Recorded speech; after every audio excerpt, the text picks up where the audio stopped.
한낮의 볕이 따사롭게 내리쬐던 어느 날 소년 나미는 길가에서 장난삼아 돌을 차며 놀고 있었습니다. 그러다 문득 이상한 광경이 눈에 들어왔습니다. 머리에 보자기를 덮은 바구니를 인 어린 여종의 머리 위에 얼굴에 분을 하얗게 바른 한 여인이 앉아있는 모습이었습니다. 그녀는 마치 연기처럼 희미하였고 땅에 발을 딛고 있지도 않았습니다. 그 형체는 도무지 살아있는 사람이라고는 볼 수 없는 이승의 존재가 아닌 것이 분명해 보였습니다. 나미는 놀람을 애써 감추며 조용히 여종의 뒤를 따랐습니다. 여종은 조심스레 키 큰 솥을 대문을 열고 안으로 들어갔습니다. 낯선 대문의 위엄과 이질적인 분위기 속에서 나미는 망설이며 한동안 그 자리에 머물렀습니다. 여종이 들어간 방향을 주시하며 한참을 기다렸는데 집안 깊숙한 곳에서 갑작스레 울음소리가 터져 나왔습니다. 그것은 분명 사람의 곡성이었고 슬픔과 절망이 뒤섞인 애끓는 통곡이었습니다. 나미는 깜짝 놀라 가슴이 철렁 내려앉았는데 마침 문을 열고 밖으로 나오는 여종을 급히 붙잡고는 다급한 목소리로 정중히 말했습니다. 죄송합니다. 너무 놀라고 당황스러워 이렇게 무례하게 여쭙게 되었습니다만 도대체 이 집안에서 무슨 일이 일어난 것입니까? 방금 들린 그 통곡은 어찌된 일입니까? 그러자 여종이 눈물을 훔치며 대답했습니다. 작은 아씨께서 기척도 없이 쓰러지시더니 갑자기 숨을 쉬지 않으십니다.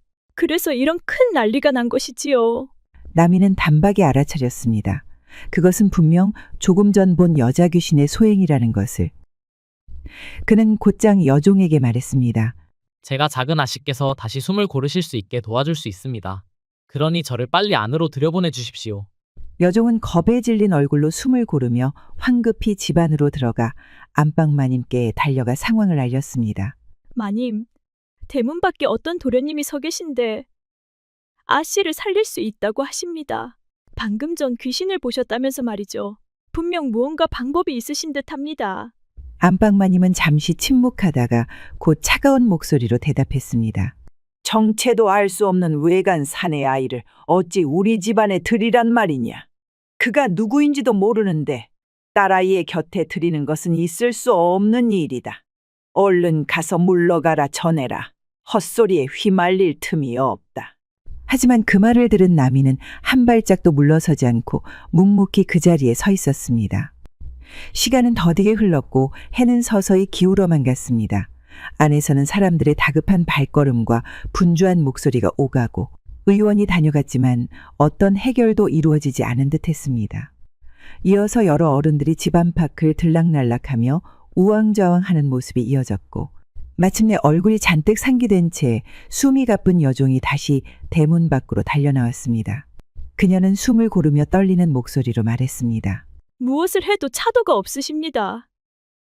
해서 안방마님께서 도련님을 들으시랍니다. 도련님, 정말 우리 아씨 좀 살려주십시오. 나미는 여종을 따라 안으로 들어갔습니다. 그리고 보았습니다. 아까 보았던 그 여기가 낭자의 가슴 위에 걸터 앉아 있는 것을 말이죠.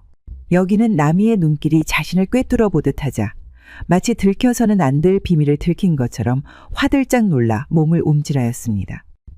그리고 말 한마디, 소리 한음도 남기지 않은 채 허공 속으로 스르르 사라져버렸습니다. 그 순간 낭자는 굳게 닫혀있던 입술 사이로 갑작스레 거친 숨을 몰아쉬며 두 눈을 번쩍 떴습니다. 마치 깊은 물속에서 막 건져 올려진 사람처럼 기침을 섞어가며 생기를 되찾는 모습이었죠. 그 모습을 본 안방마님은 입술을 떨며 그녀의 손을 꼭 붙잡았습니다. 그동안 애써 눌러온 감정이 한꺼번에 터져나오듯 눈시울이 붉어지며 울음 섞인 목소리로 중얼거렸죠. 다행이구나. 정말 다행이다. 내 딸아. 살아줘서 고맙구나. 그 모습을 본 나미는 안도하며 집을 나서려 했습니다. 그런데 대문에 다다르기 직전 다시 집안에서 요란한 소리가 들렸습니다. 낭자가 또다시 숨을 쉬지 않는다는 것이었습니다. 분명 도망치는 것을 두 눈으로 똑똑히 보았는데 대체 어찌된 일이지? 그는 서둘러 안으로 들어갔습니다. 그러자 아까와 마찬가지로 여기가 낭자의 몸 위에 걸터 앉아 있는 것이 보였습니다. 그리고 이번에도 마찬가지로 여기는 나미의 무서운 눈빛을 보자마자 몸을 움찔하고는 허공 속으로 사라졌습니다. 이 기이한 일이 반복되자 나미는 무언가를 문득 떠올렸습니다. 아까 머리에 이고 있던 바구니 안에는 대체 무엇이 들어있었던 것입니까? 혹시 아씨께서 그것을 열어보셨습니까? 무언가를 꺼내셨거나 드신 것은 없으셨습니까? 곁에 있던 여종이 대답했습니다. 홍시였습니다, 도련님. 갔다 온 듯 싱싱해 보이는 홍시였지요. 아씨께서 보자기를 풀고 하나를 꺼내 드셨는데 그 순간 갑자기 숨이 막힌다고 하시며 손으로 목을 감싸쥐고는 그대로 바닥에 쓰러지셨습니다. 눈은 감긴 채 숨소리 하나 들리지 않아 모두가 깜짝 놀라고 말았습니다. 아무래도 그 홍씨가 무언가 심상치 않았던 것 같습니다. 나미가 고개를 끄덕이며 말했습니다. 아까 바구니를 머리에 이고 갈 때 저는 분명히 보았습니다. 얼굴에 하얗게 분을 바른 여기가 위에 조용히 앉아 있는 것을. 그녀는 기이할 만큼 무서운 기운을 내뿜고 있었습니다. 그리 말한 나미는 낭자에게 조심스럽게 다가가 외간 남자의 손이 닿았다고 뭐라 하지 마십시오. 사람의 생사가 걸린 일이니 말입니다. 라고 부드럽게 말했습니다. 그러고는 양손으로 조심스럽게 낭자의 등을 받쳐 천천히 상체를 일으켰죠. 그 다음 손끝으로 낭자의 등을 짚으며 중심을 잡고 손바닥 전체로 등을 감싸듯 한 뒤 등의 정중앙, 폐 부위가 맞닿는 부분을 엄지손가락으로 지그시 눌렀습니다. 그런 동작을 몇 차례 반복하자 그녀의 얼굴이 점점 상기되더니 갑작스레 고통스러운 기색과 함께 큰 헛구역질을 했습니다. 이어서 목구멍을 간신히 넘어가지 못한 듯한 반쯤 씹힌 홍시 조각이 입에서 그대로 토해져 나왔죠. 그것이 이 홍시를 통해 몸속으로 들어가 아씨의 숨통을 막고 있었던 것입니다. 이제 다 해결된 것 같으니 마음을 놓으셔도 될 것 같습니다. 그 집은 다름 아닌 조정의 중신 좌의정 권람대감의 저택이었습니다. 귀한 딸을 둔 대감은 이 기이하고도 신묘한 일을 전해 듣고는 큰 감탄을 금치 못했습니다. 어린 나이에 어찌 이리 담대하고 총명할 수 있단 말인가. 귀신을 보고 내 딸아이의 목숨까지 구해냈다니 이는 하늘이 내린 아이가 분명하도다. 대감은 이 모든 것이 우연이 아닌 인연이라 여기며 남이라는 소년을 자신의 사위로 삼고자 마음먹었습니다. 그는 곧바로 부인을 불러 말했습니다. 저 아이 남이라는 소년 하늘이 우리 딸아이를 살리기 위해 보낸 인연일지도 모르오. 두 사람을 혼인시키는 것이 어떻겠소? 그러나 부인은 조심스레 고개를 저으며 말했습니다. 열길 물속은 알아도 한길 사람 속은 모른다는 말이 있지 않습니까? 아무리 우리 딸아이의 생명을 구해줬다고는 하나 처음 보는 이와 성급히 인연을 맺는 것은 경거망동한 행동일지도 모릅니다. 우선 점을 쳐 그 팔자를 살펴보는 것이 어떻겠습니까? 이에 대감도 고개를 끄덕이며 점쟁이를 불러 물었습니다. 점쟁이는 나미의 팔자를 보더니 고개를 저었습니다. 이 소녀는 본래 타고난 수명이 다하지 못할 팔자를 지니고 있습니다. 훗날 조정에서 큰 죄를 뒤집어쓰고 억울하게 목숨을 잃게 될 운명이지요. 이는 하늘이 정한 길로 어떤 노력으로도 피하기 어렵다 할 수 있겠습니다. 허허, 그게 무슨 해괴한 말이오? 점쟁이는 계속해서 말을 이었습니다.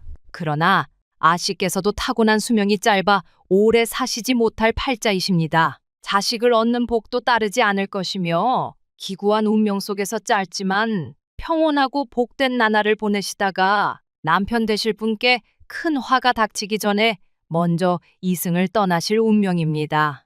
그러하오니 그 소년과의 혼인은 큰 해가 되지 않을 것이며 오히려 잠시나마 서로에게 인연과 위안이 될 수도 있을 듯하옵니다.